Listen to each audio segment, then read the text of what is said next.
ዶክተር ሰለሞን ነኝ። የወሳኝ መረጃ ልነግራችሁ ነው።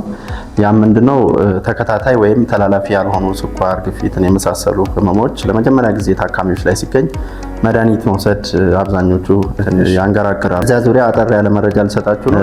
ብዙ ጊዜ ተመሳሳይ የሆኑ አንድ አራት ጥያቄዎች ታካሚዎች የሚያነሷቸው ነገሮች አሉ። የመጀመሪያው ደህና ነኝ፣ ገና ነኝ፣ የሚሰማኝ ነገር የለም፣ ስለዚህ ባልወስድስ የሚል ሀሳብ ያቀርባሉ። እንደ ሁለተኛ ደግሞ ብዙ ጊዜ መድኃኒቶች ያው ጉዳት ሊኖራቸው ይችላል የሚል ስጋት አለ። ሶስተኛ ላይ እድሜ ልኬን የመድኃኒት መውሰዱ ያሳስበኛል ከሚል ስጋት ሊሆን ይችላል እምቢ የሚሉት። አራተኛና የመጨረሻው ብዙ ጊዜ የሚያነሱት በምግብ በተለያዩ ነገሮች አስተካክለዋለሁ ወይም ሃይማኖታዊ የሆነ ጸበል ሊሆን ይችላል፣ ጸሎት ሊሆን ይችላል፣ እንደዛ አይነት ነገር በሞከረው የሚል ሀሳብ ያቀርባሉና ብዙ ጊዜ እዚህ ጋር መታወቅ ያለበት መድኃኒት ሁሉም ስኳር የተገኘበት ግፊት የተገኘበት ነው ሕክምናው ላይ አይሆንምና የተወሰነ በምግብ የአኗኗር ዘይቤን በመቀየር ለማስተካከል የሚሞከሩ ነገሮች ሊኖሩ ይችላሉ። እንደዚህ አነቃቂ የሆኑ እንደ ቡና፣ ሻይ ነገር መቀነስ ሊያስፈልግ ይችላል። ጨው መቀነስ ሊያስፈልግ ይችላል። ቅባታማ ምግቦችን ፋት ኢንቴካቸውን እንዲቀንሱ ይደረጋል። ኤክሰርሳይዝ ማድረግ ሊጠበቅባቸው ይችላል። እነዚህ ነገሮች ይደረጋል። ከዚህ በዘለለ ግን አንዳንድ ጊዜ ግፊት የራሱ ደረጃ አለው። ሁለተኛና ከዛ በላይ የሆነ ደረጃ ላይ የደረሰ ግፊት ብዙ ጊዜ ሁለት ጊዜ ተለክተው ከዛ በላይ የሚሆን ከሆነ የተሻለ የሚሆነው መድኃኒቱን መጀመሩ ነውና መድኃኒቱን ከመውሰዱ ይልቅ አለመጀመሩ ብዙ የሚያመጣቸው ጠንቆች አሉ ወይም ኮምፕሊኬሽን የምንላቸው። እነዚህ ምንድናቸው? ለምሳሌ የልብ ችግር ሊከሰት ይችላል። የልብ ችግር ምን ያመጣል? አንዳንድ ጊዜ ድንገት ሰው ተኛበት ሞቶ ቀረ ወይም ድንገት ሞተ እንደዚህ የሚል ነገር ሰምተን ሊሆን ይችላል። ስለዚህ ድንገተኛ ሞት ሊያስከትል ይችላል ከልብ ጋር ተያይዞ። ሌላኛው የአንጎል ምት ወይም ስትሮክ የምንለው ነገር አለ። አንጎል ውስጥ ግፊት ጋር ተያይዞ ደም መፍሰስ ሊከሰት ይችላል።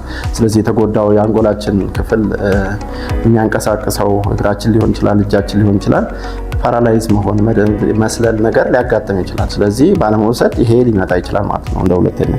ሌላኛው ሶስተኛ ላይ እይታችንን ልናጣ እንችላለን።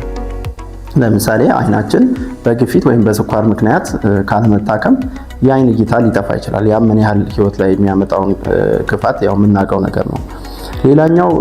ሌላኛው ሊከሰት የሚችለው ከዚህ ጋር ተያይዞ የኩላሊት ስራ ማቆም፣ ኩላሊት ስራ ሊያቆም ይችላል። ስለዚህ ኩላሊት ስራ አቆመ ማለት ደግሞ ህክምናውም በጣም አስቸጋሪ ነው። ከዛም በዘለለ ደግሞ ብዙ ነገሮች የሚጠይቅ ስለሆነ ስለዚህ መድኃኒቱን መውሰዱ የተሻለ ነው ይሄን ነገር ለመከላከል እንጂ እድሜ ልክ መውሰዱ አይደለም ሊያሳስበን የሚገባው። ምክንያቱም ባለመውሰዳችን ህይወታችን ልናሳጥረው እንችላለን። ስለዚህ ያለ እድሜ ወይም በሚጠበቀው እድሜ ሳይሆን ያለ እድሜ ህይወት ሊያልፍ ይችላል ማለት ነው ከነዚህ ጋር ተያይዞ።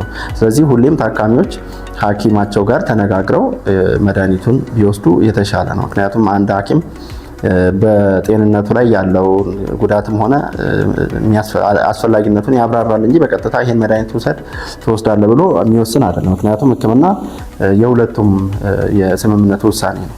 ታካሚዎች በራሳቸው ሰውነት ላይ በራሳቸው ጤንነት ላይ ሙሉ በሙሉ የመወሰን መብት እስካላቸው ድረስ ሐኪም አስገድዶ ሕክምና አያስጀምርም።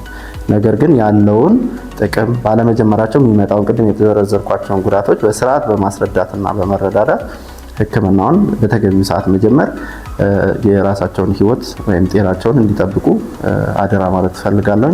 አመሰግናለሁ።